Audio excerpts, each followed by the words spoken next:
Hello sports fans, welcome to episode 8 of the newly re-established Raw podcast, a Southland sporting podcast on southlandtribune.com. I'm Nick Jeffrey, together with Active Southland's Nathan Burden, who's made his return from your Wellington trip, mate. Good to have you back, and the Southland Tribune's Logan Savory with us as always. How was the capital? Back from a 1 week suspension. Yeah, 1 week suspension. That's right.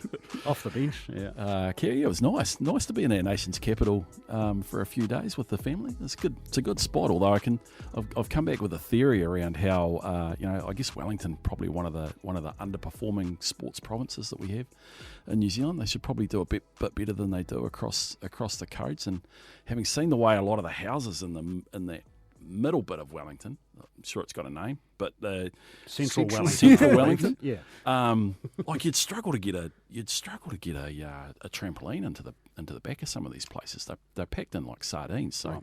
I think the fact that a guy like Artie Savi has managed to come out of a place like that when there's no backyard, so it just makes you, I guess, we're very lucky to have what we've got down here. We've got plenty of space and plenty of room to play. I did read a story recently, but there was a real concern in Australia about the shrinking backyards and subdivisions, about what it meant for their passion for cricket and the backyard cricket. There was some genuine concern about what the shrinking backyards mean for cricket in Australia. So how do we explain away the performance of the Southland sporting franchises at the moment when you talk about quarter-acre sections? And We've got plenty of facilities. We've got plenty of backyard. Actually, just going back to that, I'm sure that there's a scientific, like a proper scientific study that looks into people who have made it at the top level of cricket and the fact that their favoured shots are quite often based on the sort of backyard that they grew up on. Whether they Do you think there's scientific research about that? That's a great project. I'm pretty sure that someone's actually done it. Yeah, some people you got a narrow alleyway on the cut shot or something, and people just really good off the back foot, and you might get a few more extra runs for hitting it through there or something. Yeah. Oh, no, good stuff. Righto, that's good chat. Now, let's pick up our special guest. And this is it's a really good story. It's a wee bit of a change of pace. Reece McDonald is going to be with us. So, we've been blessed with elite sports people performing on the international stage. And this week we've got Reece McDonald. No, sorry. I can say that because he's left. He'll be halfway through his walk when he hears Sorry, this. mate. Sorry. Anyway, he's an avid listener of the Raw. That does put you close to the top of the list for getting on the podcast, actually, as well, too. But, of course, Reece is one of the driving forces behind the fundraising ride that is coming up for the Westpac Rescue Helicopter. As we record this in about 10 days' time. So Friday, May the 10th is when that one is going ahead. And it's a really awesome event. They do an incredible job raising dollars for a wonderful cause as well. It's something that you've had a crack at yourself, Nathan? Yeah, absolutely. And Reece, Phil Taylor, Andrew Morton, Murray Heath, guys that have put a huge amount of time into this over the years and had some real impact. Great community event.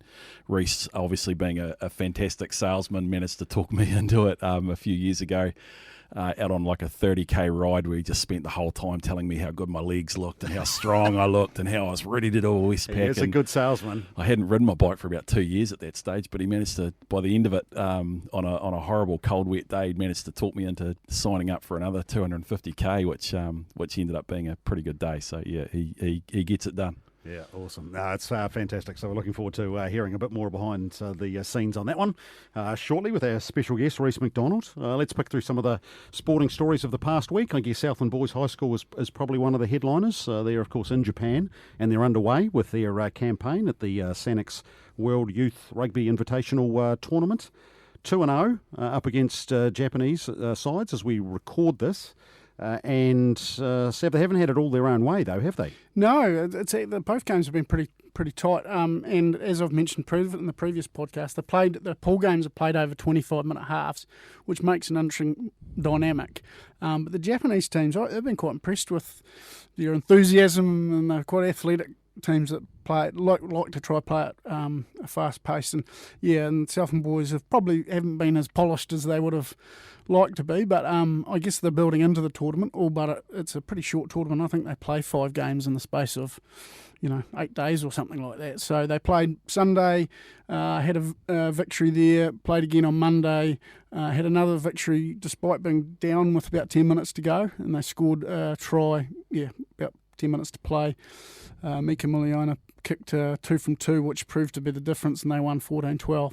So they now play a American school on Wednesday, so today as this goes to air, and win that game, and they're straight through to the semi-finals. Good chance they'll probably play. They won that game, play St Augustine's from Sydney, and then who knows from there. Oh, that'll be a good battle, won't it? So, yeah, I mean, they're getting the business done. It's a wee bit of a shop window into the future of Japanese rugby, you were saying as well too. So, well, from what I've seen, the future looks relatively bright. There's some athletes in there, and they obviously train fairly hard. So, yeah, and there's 8 schools at that Japanese school, at that tournament. So they've obviously got a wee bit of a player pool coming through. Yeah, it's good work. Let's have the Sharks conversation. Don't laugh. Oh, no. I feel bullied and picked. It's a nervous sort of laugh, isn't it? It's a nervous laughter. Yeah, no, it's tough. It's tough. It's an 0-7 start for the Sharks. Of course, they played the Rams, got beaten by 87-65 on the weekend as well. And the other piece of news this week is another roster move has been made with the American import. So that's 2 of them. That has been sent home. So LeGerald Vick released by the Sharks. So making moves. I'll let you boys offer some thoughts. Well, yeah. I mean, I guess I'm a little close. Yeah. Well, not expecting you to explain things, but I guess it just shows you how important it is to get the right players, but also how challenging that can be when you're sort of picking guys up from competitions throughout the world, isn't it? And you often don't know what you're going to get till they arrive and start playing. And I guess with such a long season to play, as I said, not expecting you to delve too deep into it, Nick, but there had to be some moves made because while playoffs would be a real long shot, there's still a big home game, a stretch of home games, and I know the organisation really obviously prides itself on that home game product, and you want to, at the very least, that we need to see some competitive games at home, I suppose. So, but yeah, obviously the positive out of that was Alonzo Burton coming back and adding a bit of, it showed you what. Particularly, I think he hit those 3 3-pointers in that third quarter, which was the highlight of the game, really. And maybe Braden Inga coming back this week, I think, too, will be another point. But yeah, I mean, let's not sugarcoat it. It's been a pretty challenging start to the season, hasn't it? Yeah, when I think about basketball, I think about attributes of chemistry and attitude. And both of those 2 things sort of feed off each other, and it can go either way. And I think we've seen the way it's gone with the Sharks so far. But both of those things can change on a dime as well. So there's only really one way that the Sharks can go, and hopefully with that, as you say, Sev, with that run of home games coming up, we'll see a bit of a change. Yeah, and there's no question about that. I mean, the reality is you could sit pat and try and get through with what you got, or you could make some moves that are designed to give the team the best chance that you've got to compete and to play the style of basketball that the coaching staff and obviously the organisation wants to see. And I guess, what I'd say is that's the reason that moves have been made. There is a long time to go. It's interesting, actually. It's still a very congested points table, and this will sound ridiculous when we're sitting here at 0-7, but, there is a logjam of teams on just 2 wins, so you're only a couple of wins out, So certainly our thinking was that the season's not done. There's certainly plenty to get positive around. Braden Inga's return is great timing, let's be honest. So he arrives this week, so flies in midweek and then will be in Invercargill on Friday. Remains to be seen from a coaching point of view how much he'll play on Friday night, obviously. So I'll leave that to the head coach. But he's coming You'll off have some sort of input, won't you? Well, I've got my own opinions, but no, guy's his own man. But look, I mean, I think that the Braden's come in from a really great season in the UK, which is awesome. He won his team's MVP and the players' MVP from the Hemel Storm. And they ended up winning the Division 1 title in the UK, by a 3-point win in the final on Monday morning New Zealand time. So that's awesome. So stoked for him. Be nice if some of that winning culture rubs off on the group when he comes in as well too. So yeah, I think you'd itemise it as a bit of a reset this week, and that. It's all about, I guess, resetting and to a certain extent starting Friday night up against the Giants. Yeah, and one point I'd like to make, I mean, it's been a pretty tough watch, and there's, pretty much written that the Sharks have been well off the pace and whatnot, and the performances haven't been great. But there was that moment after that game the other day when Caleb Asbury, I think it was quite a wee bit after the final whistle, was out there playing, actually literally playing basketball against the kids. And I sort of went from that grumpy sort of, what's going on with the Sharks, to think, well, he obviously got the bigger picture of that, and that, yes, they're first and foremost, they're there to win basketball games. That's what you recruit them to do, basketball first and foremost. But those wee things go a long way, didn't it? I just thought that was a really, really nice touch, and something that was probably worth a wee mention. Yeah, no, and appreciated that, because it's hard sometimes when your focus is on winning games, and when you're not, and if I've heard it once out of the coach's mouth, I've heard it a lot, 100 times. Losing begets losing. That's what happens. So you've got to try and break that around, But you also want to do it with good people. And look, Caleb literally got off a plane and played 6 hours later, for us the week prior in Auckland. And he and Andrew Wheeler were out there playing for a good stretch of time after the game, and that stuff's not lost, in terms of one, the show you're wanting to put on, but it certainly helps if you can bank the odd win along the way. No question about that. That would be nice, yeah. Just around the corner. So, but as you say, Friday night against the Giants, then it's a challenging away week up against the Frankton Bulls and Taranaki Airs away from home the following weekend. And then a run of 6 home games, so 6 in a row at home over the course of 6 weeks. So the Sharks will not leave Invercargill for a 6-week stretch. So you want to be firing there and, the chance to make some moves, to be honest, in the points table. I survived that conversation. That's good. Let's talk netball too. Look, Ascot Park Hotel, Southern Steel. So beaten by the Pulse, it ended 54-46. But I would also say, again, some building blocks, I reckon, there. Won the first quarter, had a halftime lead, got 3/4 of a game out of Shannon Saunders, full game out of Kate Heffernan. Starting to be some signs there to build on from a Steel point of view. It's certainly not Is far that too away. Pollyanna? No, I don't think so. Okay. Shannon Saunders obviously made a difference. But you'd like to think if they probably are going to win a game, it's probably this weekend's their best chance, isn't it, against the Stars?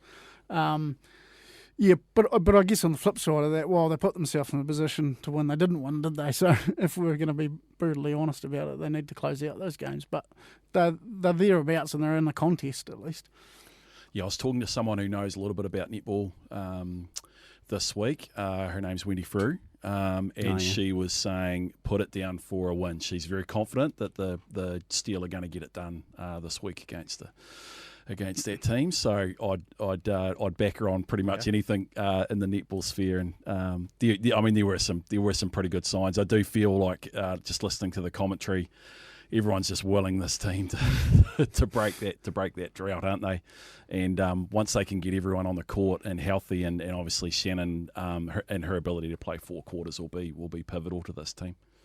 Yeah, I mean it's you notice it, don't you, with her return and the difference it makes. I think we talked about this the other week. The difference of the people around her. You just that experience and class. And man, she's something, right? Coming back and impacting the game as she has already.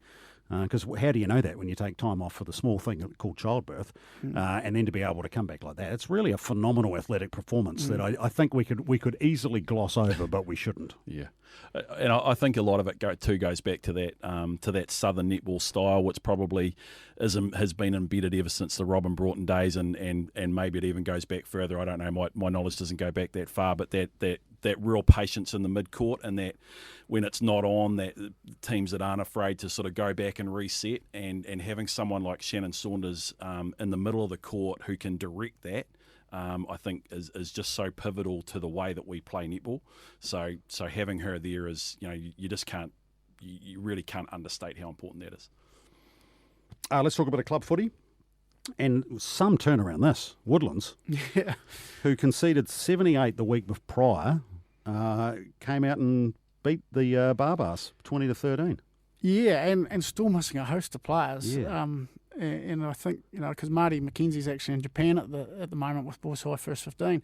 So they're without him as well. And Joe Walsh picked up an injury in the warm-up, so he didn't play. So I don't know what the TAB would have had them if they were running a book, but the Barbarians have been knocking a few teams over. Yeah. So not many people seen that coming. But I think what it shows you is that while Woodlands got 70 odd put on them and 50 odd in one half, that when they get players like Marty, but you've got Blair Isle and the likes to come back. Joe Walsh didn't play that game. That they're still going to be a decent threat in the comp. Because you can just imagine being Richard Jones and Joe Walsh just sort of hobbled over into him just before the game's about to kick off and explaining that he's injured and I'm sorry, I'm not going to be able to play, coach. Well, apparently they were that short that they've picked up a guy from Liam Howley and Marty's touch team that they thought played a bit. And he rocked up on Saturday and played first five and by all accounts had an absolute blinder for them. That is great. Jones is like, we hit the jackpot there. Oh, good. But they've had a. And the other one is obviously Jason Rutledge. By all accounts, had an absolute blinder at 46 years old to turn the ship round. The Shannon Saunders of Woodlands rugby. Yeah. He's letting the side down for all people in their mid to late 40s, to be honest. Sit down, making it tough for us. Josh Beck, was back for Star. Yep. And they got the business done over Marist, 26-5. And Pirates Old Boys, still the pace setter, putting 70 on Blues. Yeah, they are. I mean, they've racked up plenty. But the quirk of the way the competition's set up this year is they've played Marist and Blues quite a bit in the first part of the season. Yeah. And they got a trip to Gore, I think, Thursday night, haven't they? So they've got Gore, Woodlands and Star in the next 3 weeks. So that'll be probably a real gauge to see where they're at. But I think that Dana has obviously got them humming pretty well. Some pretty big wins there. A couple of bits of news on the active Southland front as well, because driving force behind the ILT Southland Sports Awards. Yeah. So finalists to be announced. Yeah. Can you break those for us now? Or May the 13th. Oh, okay. No, we can't get the scoop. No, we better not give too much away. It's just you and Sav deciding anyway, isn't it? No. Over a quiet beer. Yeah. Yeah. No, there's a few more people involved, thank goodness. Yes. They'll put the heat on some other people, but because it's certainly not an easy task. But that's May 13th is a big day. We'll get those finalists will be made public, and I guess when people do see those, they're going to be really impressed. It's been a fantastic last 12 months for Southland sport. So that's May 13th. We'll unveil that across all the media platforms, and we've got a big workshop coming up. Actually, a disability 101. Really clever guy who's working for us at the moment by the name of Kieran Wall, who's previously worked for the likes of Paralympics NZ, and is very knowledgeable when it comes to I guess the way that sports can engage with disabled people and make sure that it's a quality experience for them to be involved in sport. And we all know how important it is to be involved in sport, and that everyone should get the opportunity to do that. So I'd really encourage anyone who's involved at an RSO or a club level who's interested in this sort of thing, and why wouldn't you be? You can check out those details on our social media channels.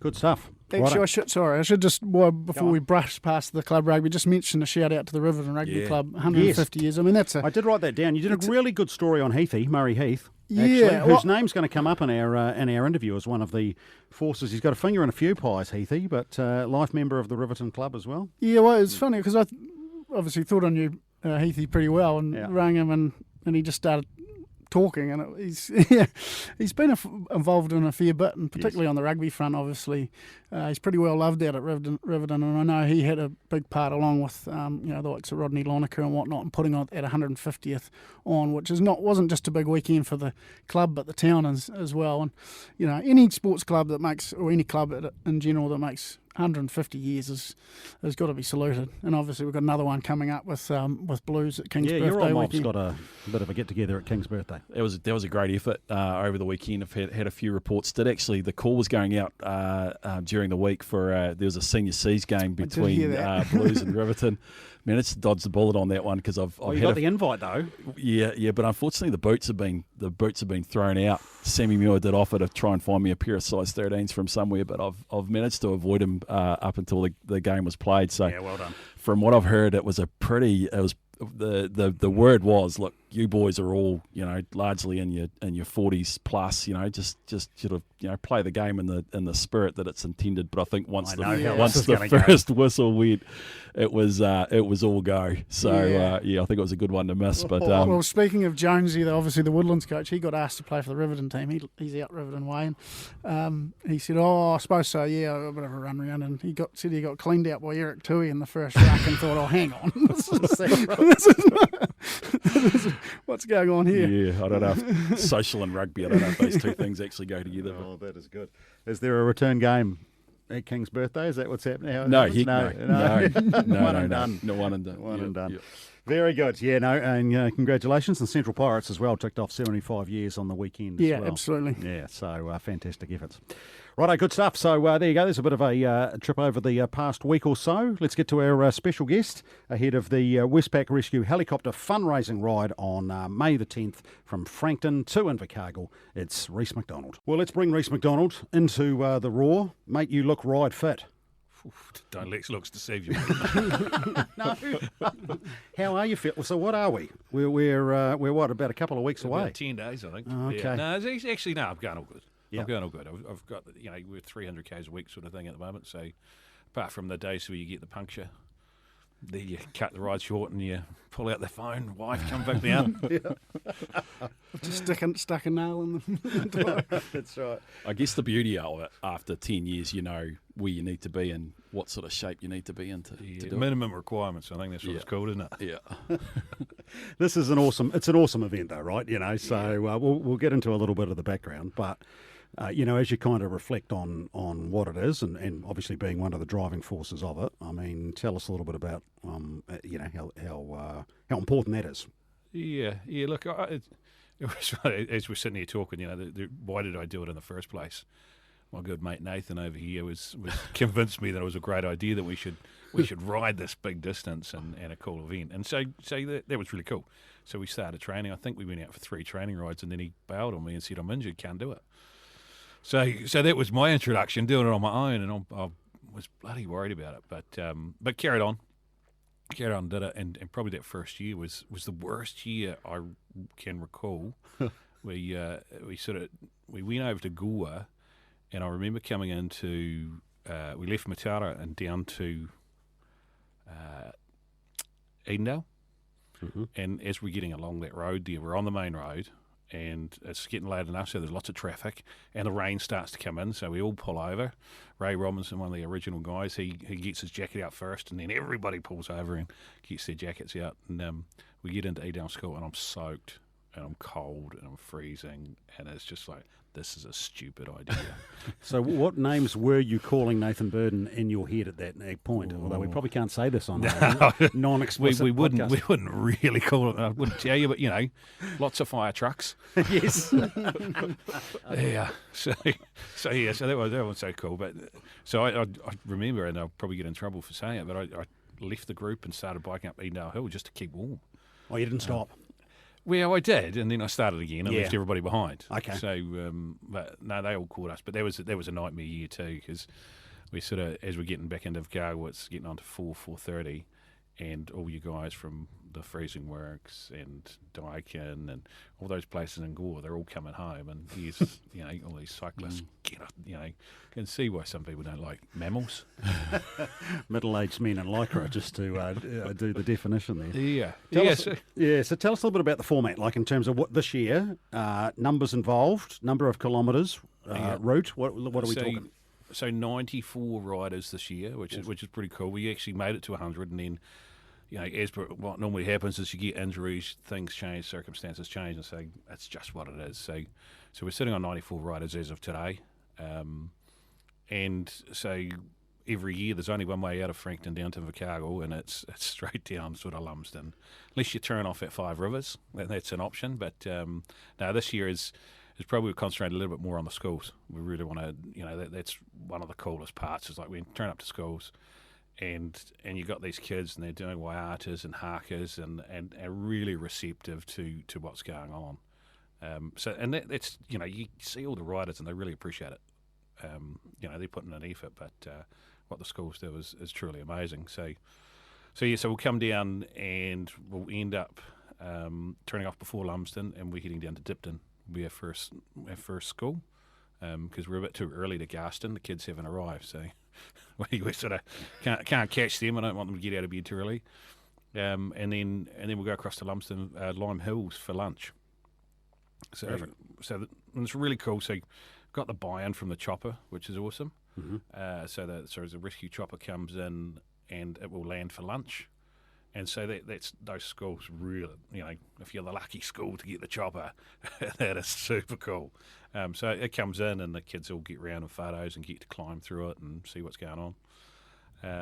And then from there, we head round and we do Hillside, Hedge Hope, Remu, and then into town. And we'll head into the new location and at Westpac, which is creating a little bit of a TMP issue, but we've got some good people on there, and they'll get us in there. And true. So you got to ride right into Central now and make a real menace of yourselves. Good. Yeah. But it's for a good cause, remember? Absolutely. So forgive us for one afternoon for interrupting traffic. Yeah, absolutely. I guess with that, talking about the cause, obviously just about to tip over $1 million, I think, isn't it? Funds raised for the rescue helicopter, but for you, it's a personal sort of side to it as well. I suppose it hits home a bit for you. Do you want to sort of explain that? Yeah, look, it does, and a few of you might have heard the story before, but it did get really personal. 2019, as I had indigestion, is what I called it at the time. I said to my wife, it's a little bit funny, and maybe some wheat bix and milk for breakfast will help indigestion, and so I did that, and it didn't go away, and so she said, maybe you should get it checked out, and her sister was a registered nurse. Well, that's rude. She's a bit higher than that. She's just below a doctor, and she goes, give her a ring and see what she says, and so I sort of started heading down, knowing it wasn't quite right heading down to the hospital, but I thought I'd give her a call, and I said, hey, look, this is what's going on. And she said, have you got a numb arm? And I said, no. She goes, you got the sweats? No, you're doing the right thing. Get down to the hospital. And so that's what I did. I started driving down there, and I got down. I was about halfway to the hospital when I got the sweats.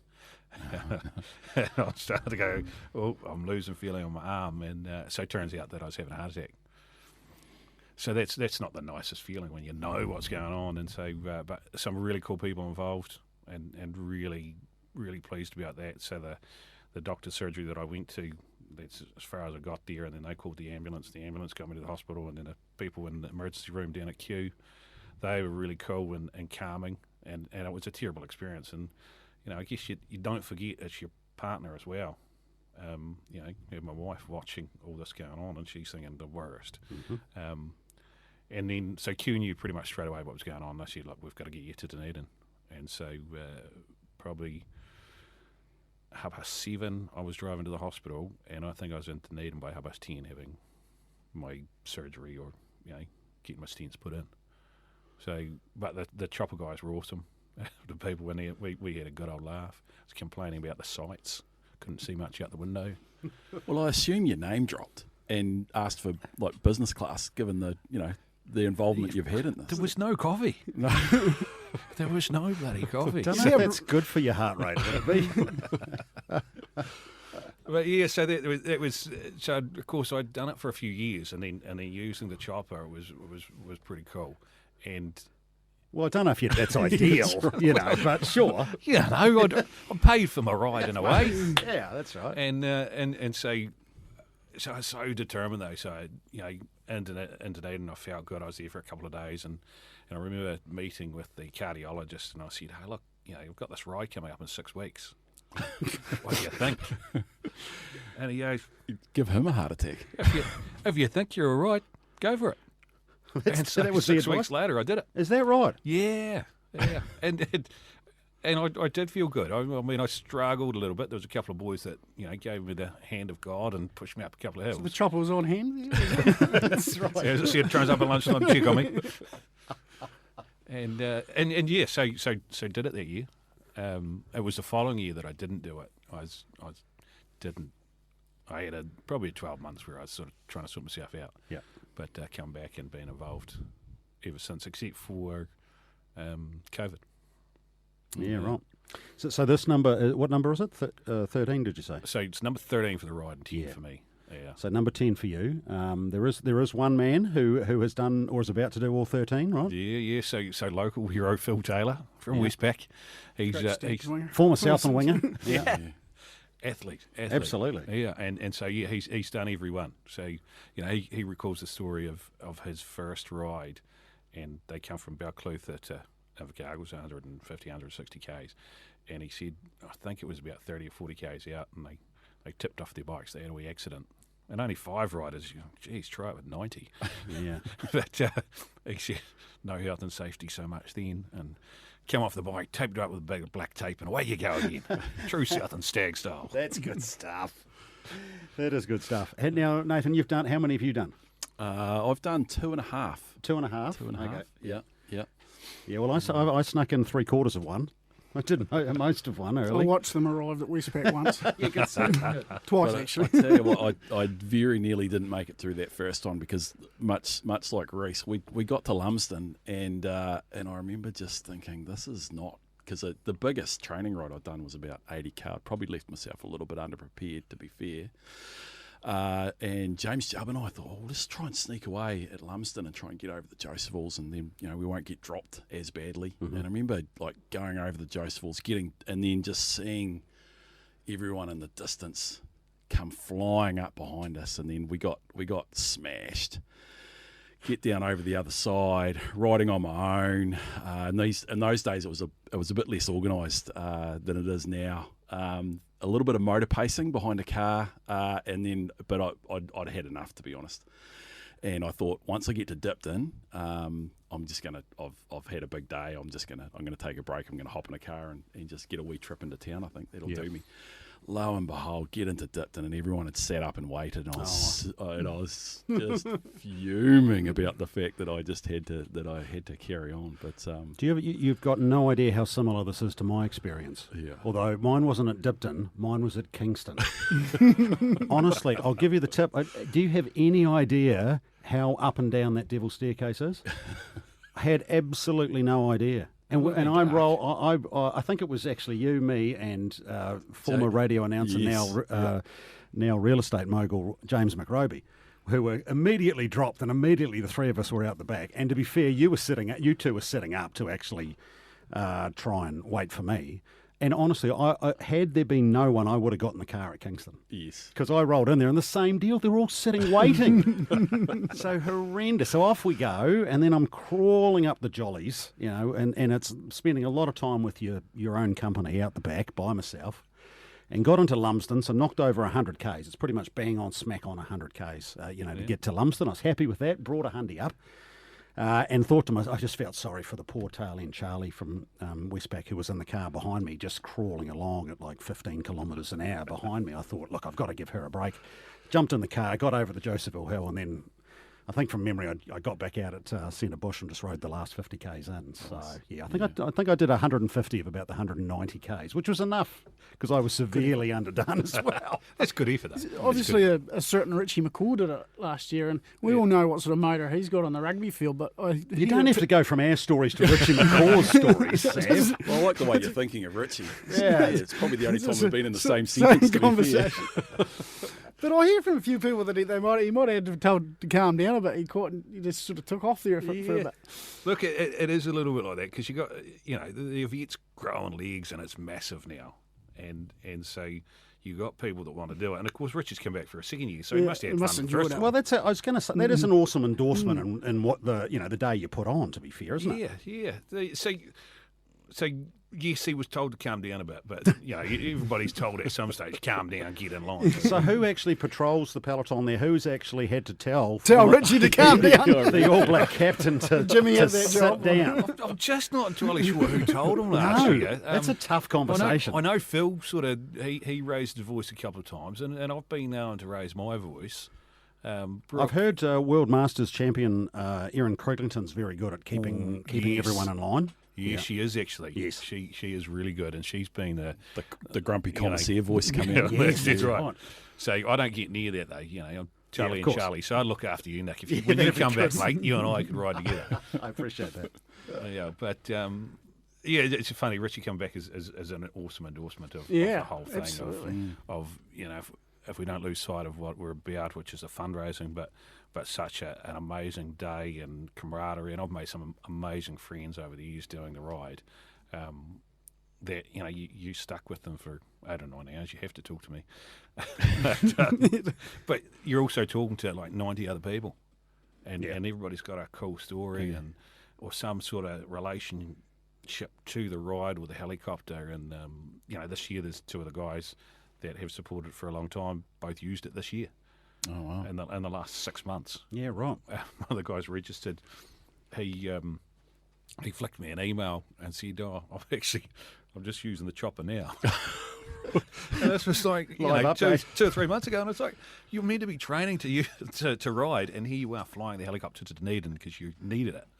So, there's some amazing stories out there if you get a chance to talk to anybody. Well, that is the thing too. I mean, we have a joke about it, obviously, and it is a fun and enjoyable day, so that's really important, and the banter is really important. But it is. I mean, let's be honest, it is a vital.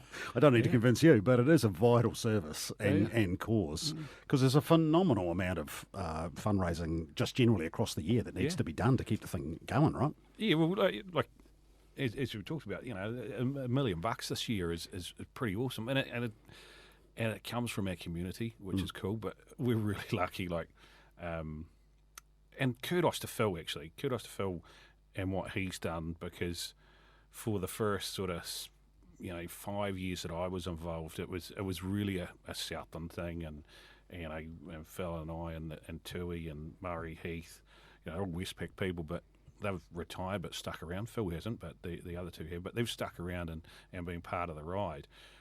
And we've kept on building it, and it was probably when John Kerwin did it, that was probably when I'd say it happened.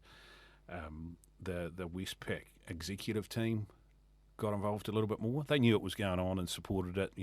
They wrote out the checks for expenses and everything, but they got involved to come down and wrote it, and that was the turning point, really, I think, for a lot of it, where it really gained the legs. And then you had John Kerwin endorsing it, and then he came up, I can't even remember who it was the next year.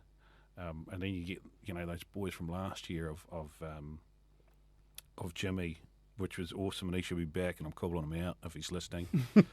And Mills and Richie coming to do it, and so then all of a sudden you've got this TV media, and so that money actually come from outside the region to support our chopper, which is cool, and of course all that money stays down here. I think one of the things that really brought it home for me was a Friday night in Queenstown where we had one of the chopper guys come and speak to us, and just the expense of some of the equipment that's involved, which is phenomenal, but just how important. I think he was talking about the night vision goggles, which are one of the coolest toys I think in the world. But the fact that someone can hold up pretty much a lighter, and someone with these goggles can see them from like 10k away. It's just unbelievable. Like, you are literally, this is how you save lives but this stuff is not cheap, is it? No, not by any stretch. And I think those goggles you talk about, if I remember rightly, and I was told, I think there's like 60 grand or something for them. Like, they're huge money. You leave at 5:30 in the morning. You could just, use you need a set of those. That would be handy, actually. So, it's a little bit dark. It's not a sightseeing quite bike ride. yeah. But, and so we're constantly working on how to raise awareness of not the, it's really important, but also the people involved. And look at our really local hero, Paddy Gower, who keeps on coming down, and he's doing it again for Southland. So, shout out to him. Yes. And the other thing too, of course, I forget, Jim is riding with Richie. Oh, yes. Yeah, I think we've buried the lead there. Yeah. So it's like, whoa, it must be pretty cool. Yeah. He's obviously gone home and said, need to be part of this. Yeah. But the ride it's for the weekend warrior. The guy that rides a bike and goes, okay, actually I might put in a bit of extra effort for a few months and can do it. And I think, people shouldn't write themselves off if they want to become involved. Richie probably doesn't fall into that category. Yeah. It's the big for your Jim, it doesn't either. Yeah, that's very true. But Nick, you could come out of retirement, mate. Yeah, well, actually, I mean, I must think that the thing that struck me about because we were up there. I wasn't riding. I was on media commitments, of course. But even talking to those boys, so interviewed them, Mills, Jimmy and Richie, at Athol, I think, when you rolled in there for radio duties last year. And so 299 test matches, the number between them. I remember doing that math, actually, between the three of those guys. He is now, well, we know he's an endurance athlete, right? So he does all these crazy mountain and adventure endurance races as well, too. So lean is lean. It's a bit like Kieran Reid, right? You know, when he came down for Pack the Park, they changed their body types in a number of years from when he was on the side of the scrum for the black jersey. Yeah. Hey, don't be fooled, though. It doesn't happen to us all. No. You know, I'm a little bit rounder than Richie. Well, it is. I mean, and even that, and we're all of the same vintage, really, sitting here in the studio. But it is important, right? You know, in terms of, you know, especially I guess, and you will have found it when you've gone through a scare like you did as well. Like this sort of stuff goes up the priority list and finding ways. And I must admit, even not to bring it back to my one attempt, but it's amazing how you can keep pushing the pedals around. You know. Yeah. You just you just push the pedals around, and you can actually, with very little preparation, as Nathan and I can attest to, you can actually get it mostly done. It is achievable. I think. If someone is, I need to take that Josephville Hill on and actually, I think you need to. Are we calling you up, Nick? Well, what's the actual number now? How far? What's the distance? Oh, we haven't exceeded 250. No, I know. What's the distance? So 249. This year's I think it's 236 is the exact distance if we measure it out. So you could do 240 just to get a round figure. Yeah, that's right. But if you can ride 100, you can do. And it is ride a 100k, like you can do the day. Yeah, really. You break it down, and that's the thing that we all those stops that I talked about. Yeah. You know, your hardest part is without doubt first thing in the morning. I complain about actually riding from the hotel to the start line. The wee hill just up to the roundabout in Frankton there. It's a nasty wee pinch. It's like, get off and walk that. But through the Devil's Staircase, that's probably the hardest part of the day. And then saying that, it's so dark you can't actually tell that there's hills there until you're already doing it, and then it's too late. Yeah. But you get through there, you stop at Kingston, you regather in Kingston. The old jollies though, that keeps coming at you. It keeps giving. That climb, there's an unofficial race on the jollies too, isn't there? Is that still in KOM place? For the jollies? Yeah. Yep. So first to the top. Right. There's a nice wee bottle of wine for KOM and QOM. Mm-hmm. It's funny when JK wrote it, it wasn't jolly. Right. He didn't call it jolly. I was riding with him, and he sort of asked a question, and I won't paraphrase because it's not appropriate, but he said, "How did I get this name, the Jollies?" Because there's nothing jolly about it. Yeah, good. Okay. I love it. I think Richie was in contention last year. Was he? But there's a couple of two of Southland boys that get involved in the ride. So they have got it over him a little bit. They've done it a few times. Oh, they probably there's a wee bit of competitive edge there if you got the former captain there. I'm not going to let him beat me. I think as a metaphor for life and the whole chopper experience, you go through some pretty dark. Anybody will go through a couple of dark moments during the day. You know, it's a good. You're in the seat for. You could be there for 12 hours. You're gonna have your tough times, but it's sort of drawing on the support of the people around you, isn't it? It is the people around you that make the difference. You know, I've gone through some of those dark times when I haven't done quite enough training, and you sort of. But it is the people around you that get you through, and you go, "No, I'm not going to quit. I'm going to get this done." And that's and again the schools. You stop at some of those schools close to the end, and the kids there, and you go, "Oh, look, it's not that bad. Geez, it's not that far to go. One little hill, we'll get there." I think the darkest moment I had was. I was about to dive in with mine, but anyway, you go. Yeah, we'll all Feels have like these. a computer. It is. I'm pleased I'll get this off my chest. I'm starting to shake thinking about it. It was quite a wet day, and it was wet and cold and tired, and we got to Winton, and all I could think about was the fact I had a pair of dry socks sitting in the car in my gear bag, and all I could think about was putting these dry socks on, and my feet were going to feel so good. So we'd stop for lunch, and I sort of snuck away and found a bit of privacy where I could get changed in this toilet cubicle, and I've To got change your socks, what was the problem with you? well, you've feet got it. Well, problem? I was changing my bib shorts Oh, and I see, everything yeah, sure. at the same time, but it was my socks that I was so focused on, and so I've taken my dry gear in, and I'm trying to get in. As anyone who's done this road cycling before, there's a lot of admin. A lot of things to come off, and so I was doing all that stuff, and in the meantime I'd stuck my clean dry socks I on see where this top is of going. on top of the toilet thing. Oh no!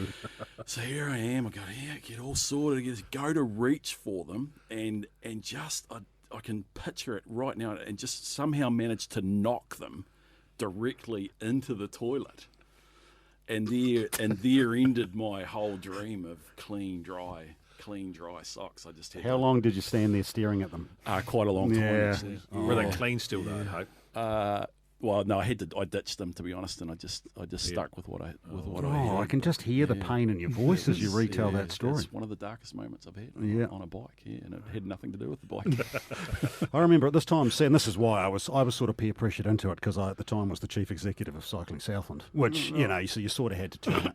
I thought it would be right to turn up. So Dale Ty, as she was our development manager, and a development officer, did a great job teaching people, and obviously was a road and track cyclist of note herself as well too, and a great sort. Anyway, so she kitted me out, because the hardest part was being able to get through from a nutrition point of view, just to work out what you should be eating, to make sure you maintain your energy. And so, of course, we put all this together. I can't actually remember, but, protein on one side and, sugars on the other and the gels there. But don't go to the gels until, leave that for as long as you do, you can, because otherwise, once you start putting those in, you're going to conk, or you need to, keep doing it the whole way. And I tell you, I reckon it was certainly within the first 30 minutes. I was reaching for the gels. So that gives you a little bit of an, and then it was just hanging on for survival. Yeah, good times. We lay claim, listening to those stories and going, I've got nothing like that actually, which is great. But then the flip side of that is, I remember the Black Spokes.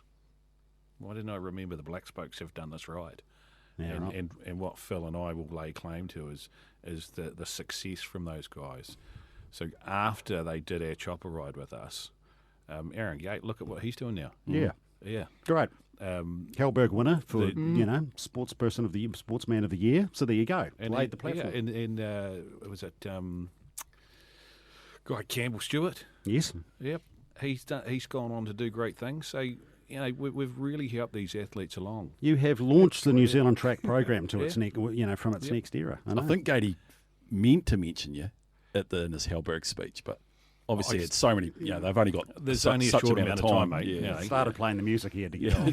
And we're modest guys. It's we not, don't need that recognition. It's amongst friends here. It's not about what we've done for them. Hey, so tell us about for those that want to get obviously and support it. What's the easiest bit to go about what we doing really that? cool this year, people want to get involved, is we've got obviously the ride on the day, so it'll be really cool. It's awesome to see everybody at East Street. That'd be cool to see the crowds there. So what time do you reckon you'll be in? I This is reckon hard, but of course, 4:30, 5 o'clock. Yep. So maybe grab a coffee or Depending or if there's a beer from blockhead somewhere. wind or not, I suppose. Yeah, that's dead right. Yeah. It really does. Yeah. And then the next day we've got the emergency service day. So that's so that'll be really cool. So we've got down at the Surrey Park by the stadium there, we've got New Zealand Police, the fire service, the ambulance, the Coast Guard, and of course the choppers flying in as well. So they'll be down there showing that we're using their cool stuff. I'm not sure whether they've got the puppies or the puppy's grown up to be a dog now, but he might be there as well. Yep. Armed Defender Squad. The ambulance, you always can get a ride on their bed that goes up and down, and through the chopper. And then that night, after doing all that, we've got the masquerade ball. Yes. So there's still tickets. Well, today there's tickets available. At time of recording. Yeah, at the time of recording, maybe not. But there's the chopper ball as well. But the page stays open for the month of May as well for donations. Yeah, gotcha. Nice. Okay, great. Well, we'll be linking to all those in the show notes and on the on Southlandtribune what's your address? .com. .com. You're a .com man. Good stuff, Seth. Should know that. I just type it in and it comes up automatically. I don't know what it is. Reece, great to have you in, mate. It's a great yarn. It's an awesome event, and I know we've been joking about it, but it's one of the most enjoyable days I've had, even and done, and I know that's been the case as you bring up 10, mate. So, hey, well done once again to all of the crew involved in it, and you have a good day out there. Eh? Hey, look, I'll look forward to welcoming you boys back for next year's ride. Look out! I'm Never pretty say sure we never. heard that. Go well, mate. Great work. Thanks. And there he is, Reece McDonald. Boy, that'll be a fantastic day out, no doubt about it, and a decent old day out.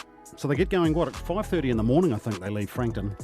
Yeah, and then pretty hearty breakfast usually before that. The old tray of death, and then they into roll in by, best part of 12 hours later, maybe 11 hours later, into now Esk Street, where Westpac is based. So we wish all of them well who are involved in that fundraising ride. Thank you, boys.